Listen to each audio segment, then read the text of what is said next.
Hi, I'm Mark Tewksbury, your host of this program.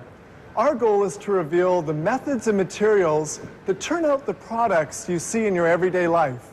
From toothpicks to airplanes, we'll look at them all. If you think you know something about those items, you might be in for a surprise. There's a whole world of things waiting for us to discover here on How It's Made.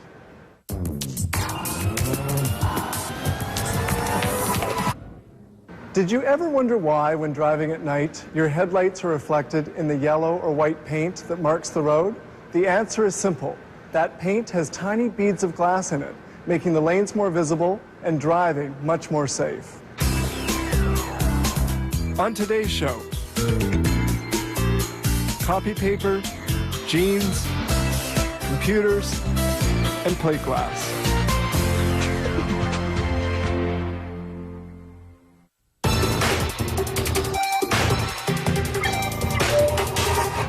Do you remember hearing that with the advances in technology, we'd use less paper? Ha! I seem to be using more paper than ever before. Paper production begins with the arrival of wood at the mill. Paper is made from a paste produced from a mix of 65% maple, 25% birch, and 10% poplar. They require 2 tons of wood to produce 1 ton of paste.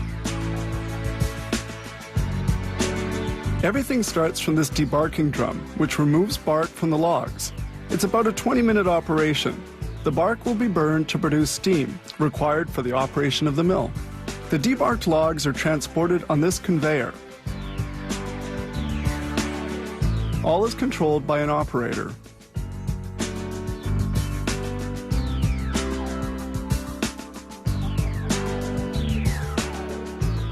Now the logs are reduced into small pieces called kindling. They're accumulated into a pile and remain outdoors, winter and summer. The kindling looks like this.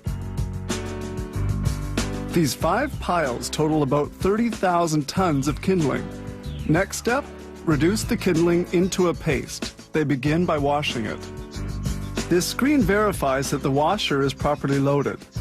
Then comes alkaline cooking. This diagram controls its operation. This huge cylinder is the washer in which the kindling is cooked for several hours at a temperature of 158 degrees centigrade. And this is the recuperation boiler. It burns wood lignite at 1,000 degrees. Certain chemical products which come out fused as lava are recuperated. This black liquor, a residue of burned wood, will be burned to produce steam. Exiting the washer, the brown paste is washed and sent to the thickener.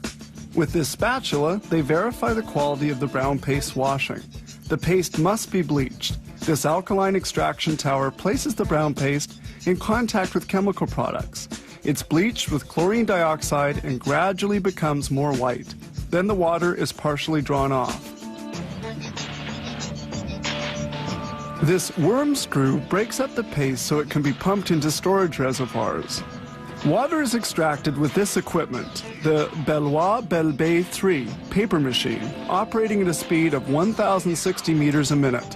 Between the entry and the exit, the concentration of water in the paste falls from 95 to 5%.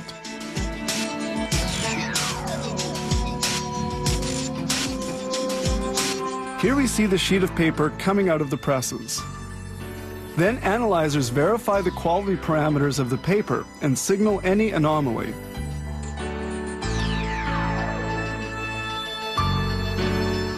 The paper is then rolled up. This roller produces enormous main spools.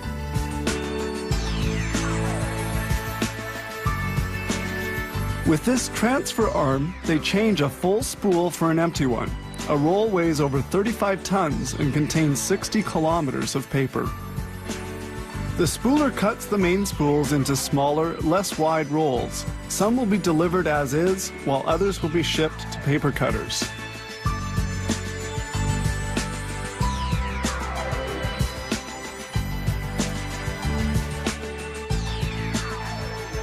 Rolls are sent to an automated warehouse. In the warehouse, they store rolls which will be cut later.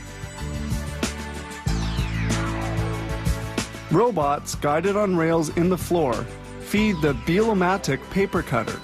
This is the one that produces copy paper. Robots are controlled by a central computer directed by operators.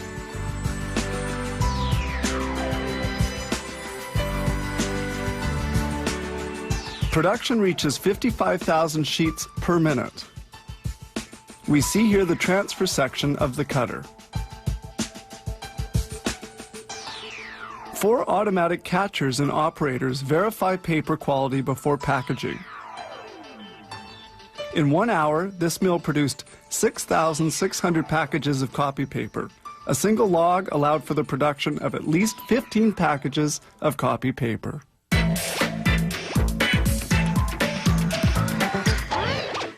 What was once the rugged garment material for factory workers, farmers, and tradesmen is today one of the most popular clothing items in the world. Yes, jeans are a fashion statement. Jeans are made from a highly rugged cotton called denim. This enormous roll contains 450 meters of fabric, from which they will produce 350 pairs of jeans. Several thicknesses of the material are unrolled on this long table.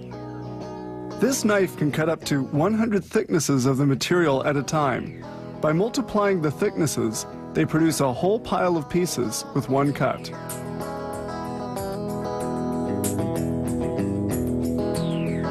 They shape the denim pieces following cutting patterns. Each piece of the jeans has its own cutting pattern. The little pieces of fabric are cut with a clicker, also known as the stamper, which cuts out pockets with a cutting mold. Exerting 1,500 pounds of pressure, it can cut 20 pockets at a time. They begin sewing. Jeans are sewn with 100% cotton thread. This needle pierces the fabric 4,000 times a minute.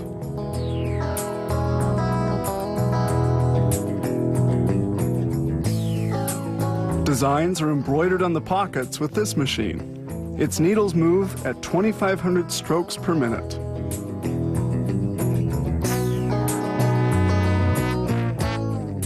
And this pocket robot will simultaneously fold, press, and sew a pocket. This machine allows for the installation of 75 pockets in 60 minutes.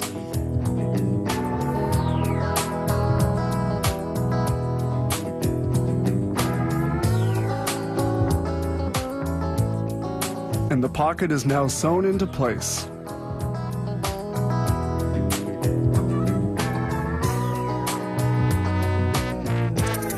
Next up, the buttonhole. This machine sews the contours of the buttonhole, and a steel blade comes down to cut the opening. The closing button is positioned.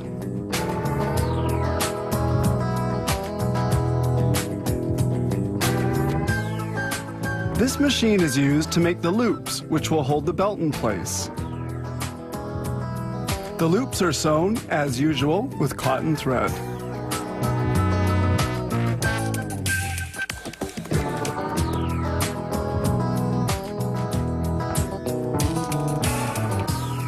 At this stage, they assemble the different pieces of the jeans. This operator joins the 2 pieces of denim at the crotch.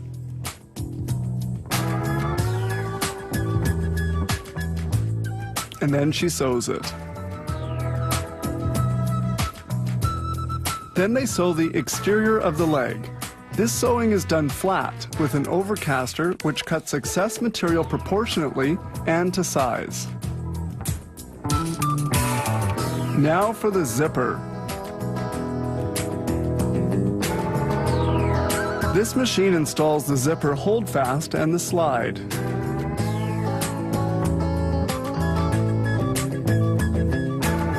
The zipper is sewn into position.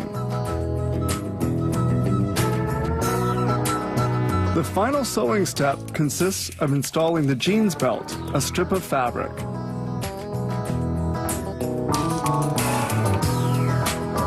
This operation requires only a few seconds.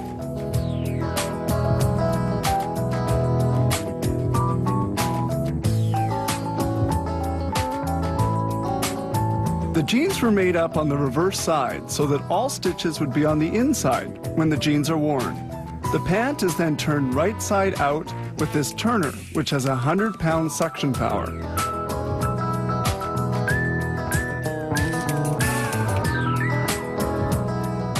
All that now remains is to steam press the jeans. This operation lasts only 20 seconds and eliminates any pleats. This company makes 1,500 jeans every day.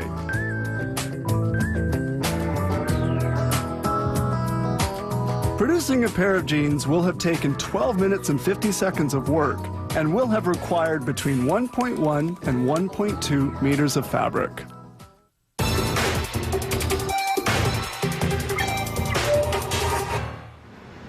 Can you imagine a modern household or office without this revolutionary device, the computer? I can't. It takes about 90 minutes to assemble a computer. Its hard drive disk saves information transmitted to it for a long time. The reading head reads the information. It is extremely precise. The space between the reading head and the hard disk is as thin as a hair. The hard disk is installed in its position within the computer.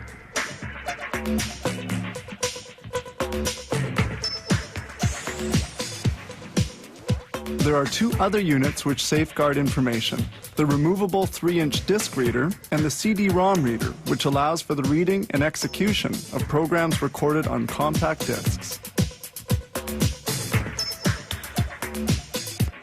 These two units are placed into position. The spinal column of the computer is the motherboard. It is to this unit that the other elements of the computer are connected. This cooler dissipates the heat generated by the chipset. Certain sound cards are integrated directly on the motherboard. These connections, in sequence, are the audio input, its output, and the microphone port. This AGP retaining ring secures the video card during transport. This thermal unit measures the temperature emitted between the processor and the motherboard. The processor is the brain of the system. It interprets, calculates, and executes the instructions given to it. The processor has several millions of transistors, and its cadence, its operating speed, reaches the gigahertz level. The processor rests on this base. The processor's cooler dissipates the intense heat. Its efficiency depends on the type of material used, and a conducting material assures better cooling. The RAM memory stores short-term information, but erases it when the current is turned off. This memory is more rapid than that of the hard disk or the CD-ROM. Now they integrate everything in the case. It protects the internal elements from the external elements. At this stage, they install the electronic components in this case. Several connectors of the case are connected to the motherboard, such as the commutator and various light indicators.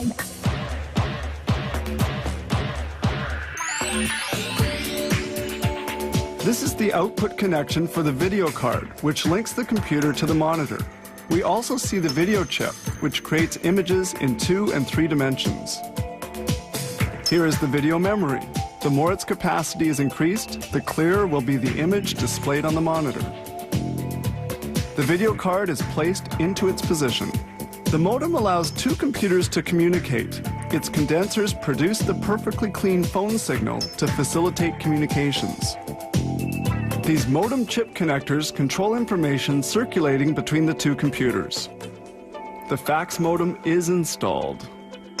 The power supply transforms electricity according to the voltage required by the different components.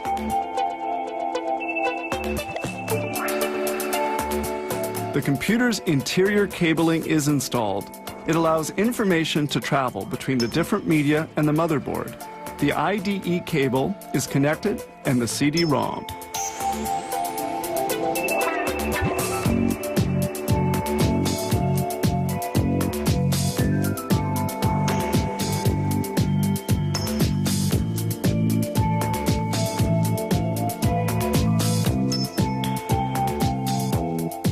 The last electrical wires are connected to different computer components.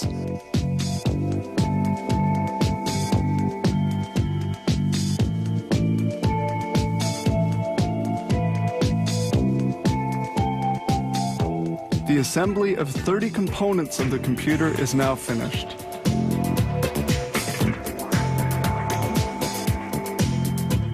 Just before closing the case, they test each computer to verify the good functioning of the peripherals. Then they close up and proceed to packaging. This company produces about 300 computer units every day.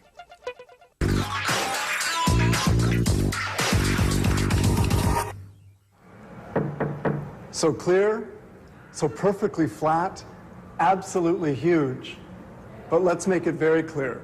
Manufacturing plate glass is anything but simple.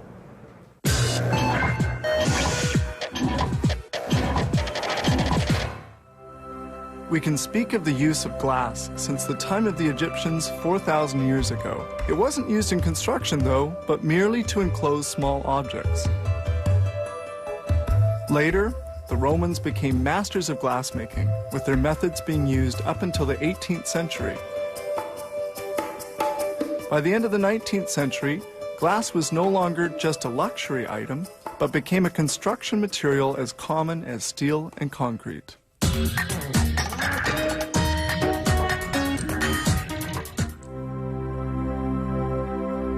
Plate glass is made from several raw materials mixed with a little water. These materials are silica sand, soda ash, dolomite, limestone, nepheline syenite, and salt cake.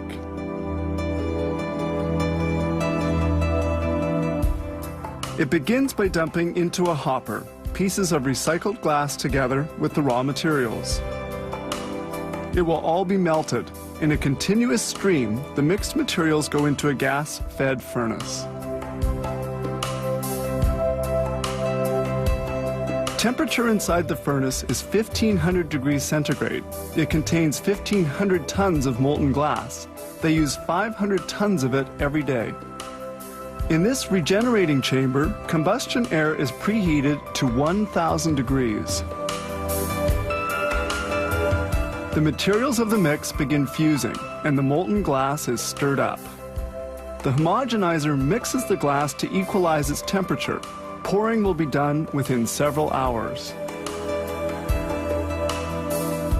In the glass industry, they call this machine the top roller. The glass is poured onto a bath of liquid tin on which it floats. As soft as toffee, it's molded into a ribbon. All equipment in the tin bath is cooled with water so that it won't break from the heat. Coming out of the bath, the glass is at 600 degrees. The glass must again be cooled, and this unit is used to do that. This huge ribbon of glass is 3.3 meters in width.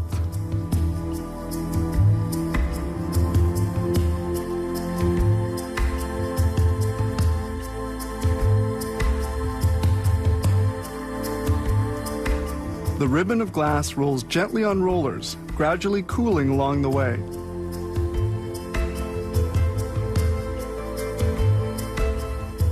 The glass is still soft. The marks we see are imprints made by the top roller. The glass must have a uniform thickness. This laser scanner measures its thickness to within 1/100th of a millimeter. The glass is now fairly hard. They proceed to cutting it. This ultra-hard tungsten carbide roller makes a longitudinal score before the glass can be cut. Now they proceed with transverse scoring, made according to the dimensions customers have asked for. The scored glass separates easily.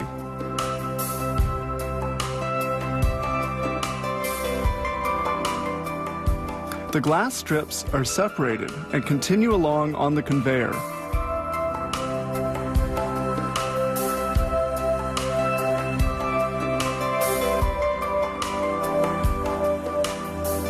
These roller breakers cut the edges of the glass sheet. Leftover pieces fall to the ground and into a chute. They will later be recycled.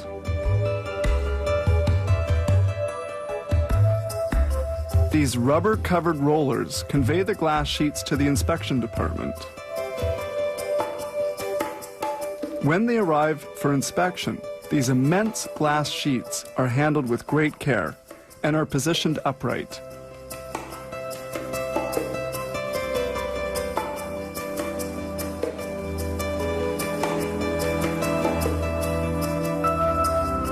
The glass is inspected for faults with fluorescent lamps. Once inspected, the glass sheets are handled one at a time and stored vertically.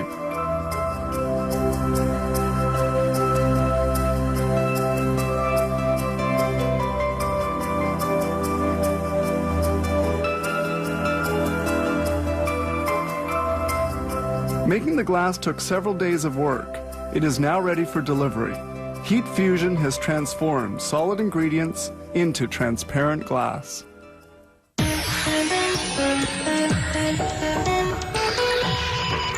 If a picture's worth 1,000 words, I hope what you saw today speaks for itself. Our goal was to give you a view of the many manufacturing methods that produce the things we see in our daily lives. I'm Mark Tewksbury. See you next time on How It's Made.